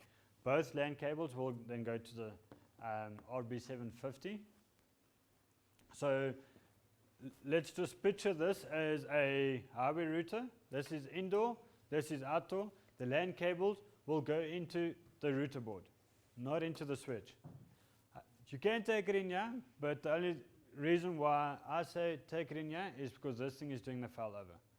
Okay, so that if this device goes down for any reason, this one at least can still do the routing and that for you. Okay, even though you won't have access to this, but at least we know this is part of the gateway setup. So keep that together. Your phones are here. And another reason why you'd rather go in here as opposed to here, you might need the PoE ports for any devices that you're programming. So those don't need PoE, use the MikroTik rather. Here's 5 ports at the back, which has been set up in a bridge mode. So you can plug your laptop into here if you don't have enough ports over here. So these 5 ports become part of the switch as well. Okay. So for example, the audio codes doesn't need PoE. This yellow cable can be plugged into them. And then you have an additional port here for IP phone. So you can use Okay. RB750 As a switch. as well. Yeah. Okay. Any questions on the setup on a MikroTik itself? Okay. I got some screenshots of a billion router. Unfortunately, I don't have an actual manual on a billion router for you. That will come in the near future. So I'm going to just run through the screenshots of the billion router. The billion routers are an extreme. They are extremely great devices to use. The reason is it's an all-in-one solution. It's got an access point. It's got dual SIM. We can do external aerials. It's got multiple ports at the back, so we have like a 5-port, 4-port switch in the billion as well. Okay, so just the billion itself can replace 4 devices by having 1 billion. Okay, so with the mobile solution, for an example, the billion router can replace this if need be. Okay, then we won't be using the access point. We'll be using the billion's Wi-Fi built into it. We can, if there's no IP phones on site, we can remove the switch and we can connect whatever LAN devices are directly into the billion, if this was a billion now. So the audio codes also will go into the billion. Okay. Depending on the billion model, they can come with 2 FXS ports at the back as well. So the billion can eliminate the audio codes for you as well. Okay.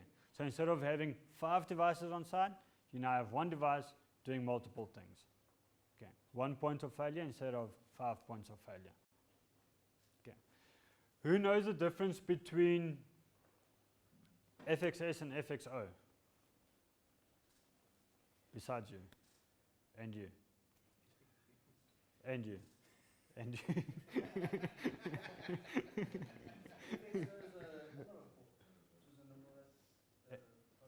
Sorry, FXO is? It's a normal analog port. Analog port for what? What device? Fax machines. No. No. Okay. I learned it. You guys can learn it how you want to, but I learned it as on a PABX, you have your CO lines, which is your trunk lines. Okay. So FXO, CO. It's a trunk line, so your trunk will come in there. And then FXS, S is for a station, so that's your analog extension. So that's where your fax machine or analog device will plug into. Fax machine, cordless phone, a SLT itself or so. So on a billion router, you have FXS extensions. On the audio codes, you have FXS. So on this device, it's got 2 ports here, which will be pre-configured. So you can plug a analog phone directly in here, and you'll be able to make a phone call. Okay. Could you not, sorry, Yes. could you not use those FXS ports into like a 1730 as well? You can. So from a analog extension, argument's sake from the audio codes, you can take a cable for each port and plug it into your trunk side on your PABX. Okay, then your PABX has 2 trunks, although they're still converting back to SIP to the provider. Yeah. Okay. So for an example, if a client has they got a 7070, they got 8 MGIs, 8 SIP channels, and the client wants more trunks on site, but they don't want physical lines on site, or they can't have physical lines on site, then we can connect the audio codes there, connect it to the FXS port, and give them SIP lines. So in theory, the client will have 10 VoIP lines. Okay, but Brian, to answer your question, yes we can. Why would we want to? The PABX is IP compliant, so Yeah, we go directly, instead of through the audio box, go directly to the provider. that's it. But in the case, for an example, if the client has 8 lines already and he wants 10, Yes. and there's no telecom infrastructure on site, you can increase then. Okay. So you can upgrade his PABX. Yes. Give him a hosted solution, and then he gets rid of the PABX, and we give him 20, 30 IP phones, which can do, if he has 20 phones, 20 concurrent calls. Okay, depending on the bundle that, of course, that he took. Okay, so for example, if you take a 16 by 16 bundle, then you have 16 extensions, 16 lines. Okay. With every bundle that we give, argument's sake, the smallest one is a 4 by 4. We give you 5 free DID numbers, 5 VoIP numbers for free. If a client requires a 6th one, he pays for the 6th one. Okay. Initial setup, we give you 1 DID when you get to site, and the client says, okay, he wants a DID for his fax machine, 1 for this extension, 1 for that extension. Just give us a call, we configure the other DIDs, and there you go. Okay. We don't want to configure 100 DIDs which never gets used, because then we're using up our number block. So we configure what needs to be used. Okay. You guys happy with the MikroTik setup? If it's a failover device, for an example, 2 MikroTiks or 1 MikroTik, the setup stays the same. The only difference is if it's a standalone MikroTik, you have DHCP. If it's a failover, there's no DHCP on the SXT MikroTik itself. Okay. You guys happy with that? Okay. the setup between a failover MikroTik. So for example, the LTE MikroTiks, if you have 2 on site, set up in a failover, the setup that we've just gone through now stays exactly the same. The only difference is if you have 1 MikroTik, then you set up DHCP on the MikroTik. If you have 2 MikroTiks, then you don't set up DHCP on either one of them. But on the failover, you won't. The There's no failover, you don't have the 750. You don't have the 750. The 750 will only be given to you guys if there's more than 1 LTE router on site. Okay. Very important. Failover can be a MikroTik and a Howie, or 2 MikroTiks or 2 Howies, depending on the coverage at site. Okay. If we give you 2 Howie routers, then we'll give you, if there's 2 Howie routers, we'll give you 1 Howie router with external aerials and another Howie with internal aerials. Okay.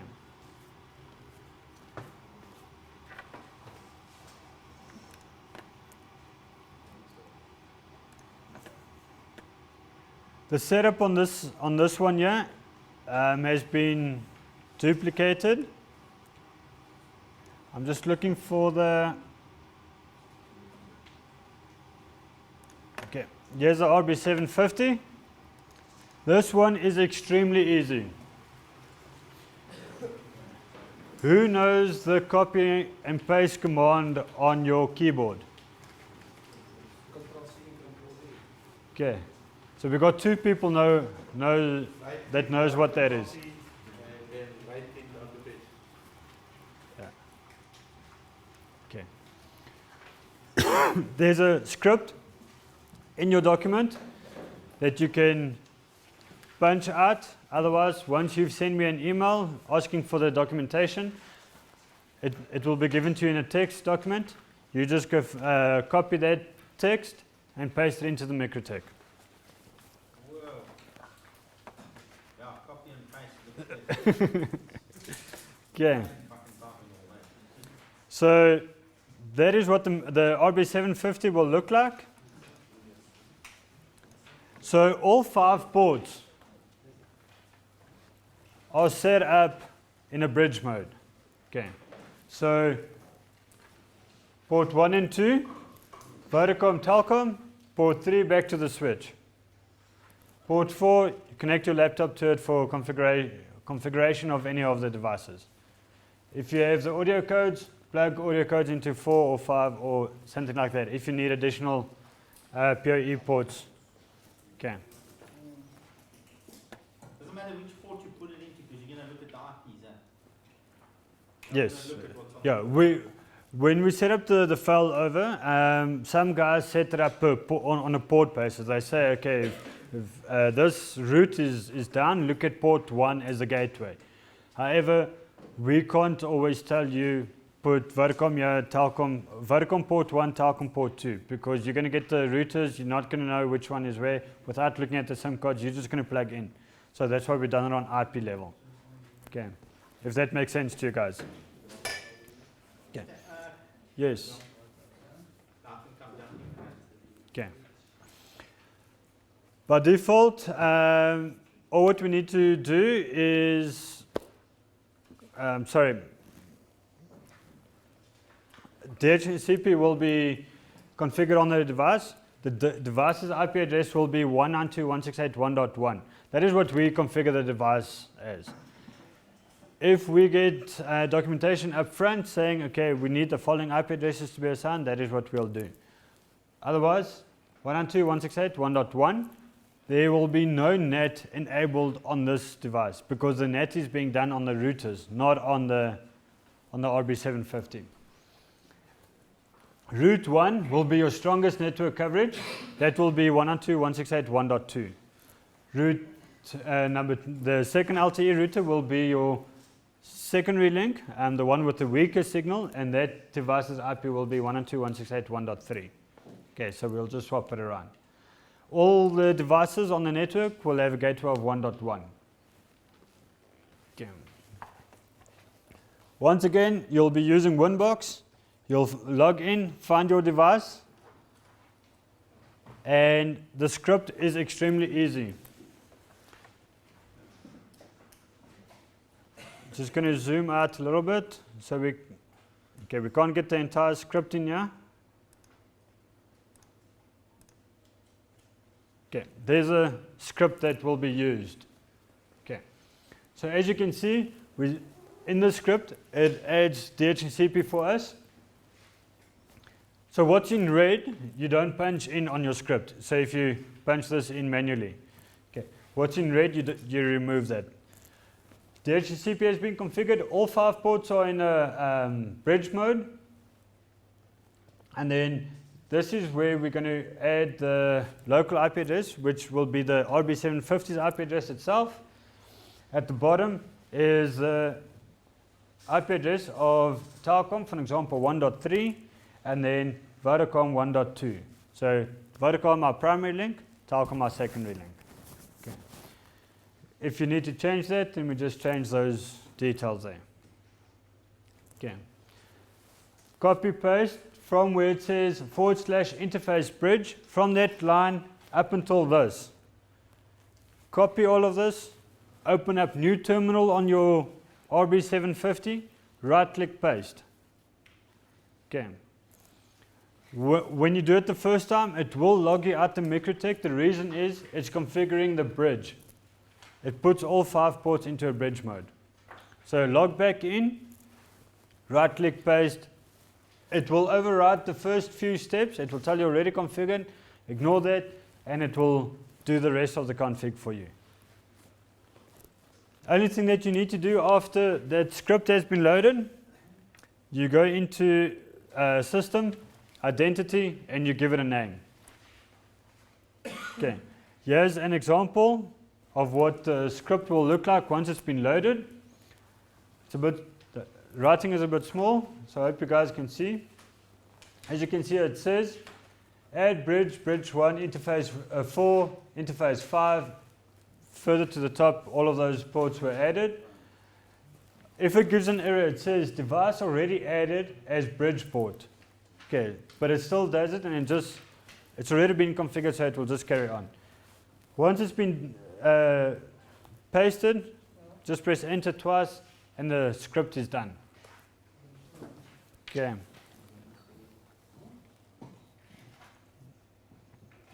So part of the script, the DHCP has been configured.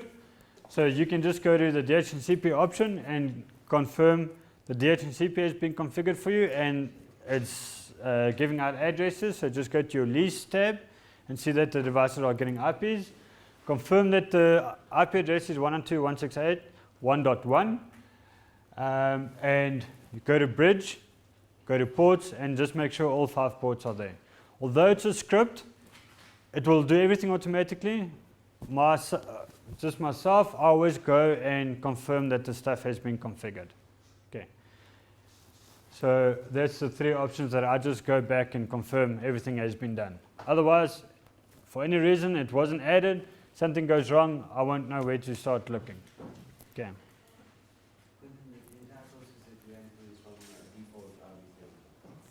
Yeah. Yes. Okay. So that is where you go and confirm the IP address. The DHCP at the bottom is the bridge. So you'll see all 5 ports are in the bridge. Under identity, that is where we're going to put the client name -LTE failover gateway. So that when you open up Winbox, which I'll show you, the one that's highlighted says Freedom LTE failover gateway. So if I open up Winbox and I ask you to connect to the failover gateway, you know exactly which one it is. Do you need to change the password on this one? Preferably change the password as well. Yeah. It's not added in here. No, sorry, it is added in here. Yeah. So also change the password here, and it's the same password as the other device. All LTE devices that we give you, if it's a Billion, if it's a Huawei, if it's a MikroTik, or the RB750, if it's relating to the LTE part, we have the password as s@msangapn. Okay.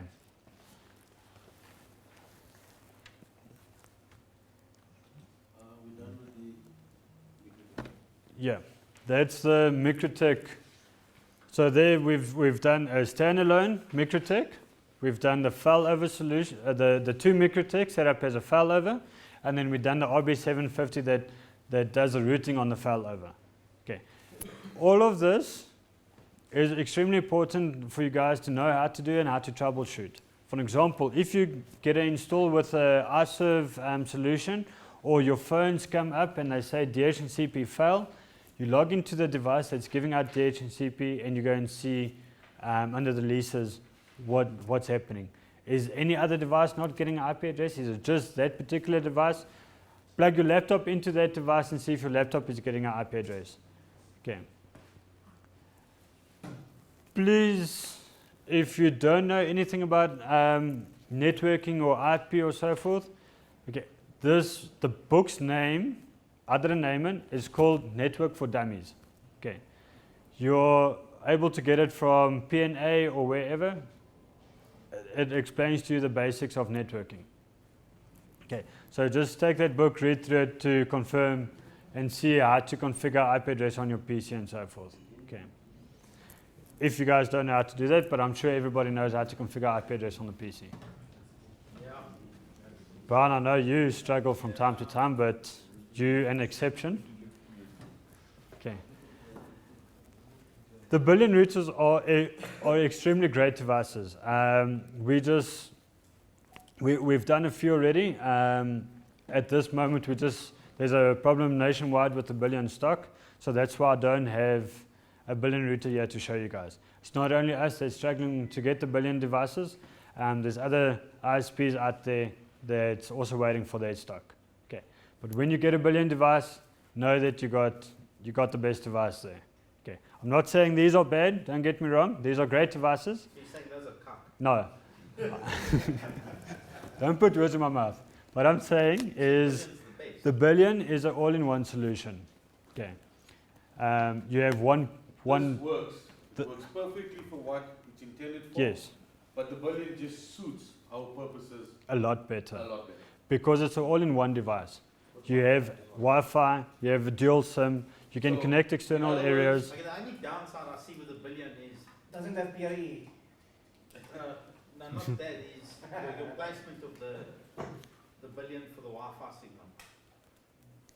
Why The do you, APN gives you the flexibility to have why do you want a that Wi-Fi stuff in the signal room. on the? If it's a mobile solution. for a mobile Oh, solution. okay. Yeah. So, okay. Yeah, There might be cases where you might have to But- supply Still APN. supply an API. yeah, but that is depending on the building itself, the client's office. So a billion could be good enough for an office like this, if it's an open plan office. However, if there's different rooms in that, then we'll the client just needs to purchase additional APNs for the other offices. Oh, not APNs, access points. Okay, but So if you supply the Hawaii, you get, as a mobile solution, the APN comes included. Now you go to site and they need an APN because the salesman hasn't installed. The client will have to pay for it. you mean an access point? The access point up. Look, if there's the mobile solution, there's definitely an access point. As soon as the billion becomes available, I'm sure we will start including a Wi-Fi access point As an extra. As an add-on extra. Okay, so it shouldn't be an issue. So if there's a mobile solution that you do, and we don't provide you an access point, it means that we'll be using the billion as the access point. Okay. If you get to site, of course, the sales guy and the client would know up front to say, okay, we need additional access points, then you'll get that stock. Okay. Okay. So, Okay, we're done with the connectivity now coming in. We're going to take a short break. Because I can see the smokers in the room is starting to get a bit nervous. And then we're going to start after that with all the devices we're going to connect on the other end of it. yeah. Okay. We've got all of their equipment, which is fine. We've got the iServe single cell solution. Very nice new product. So, sorry? Okay, well, we're going to cover it now. So we will cover that when we get back. I think we'll start with that. Yeah.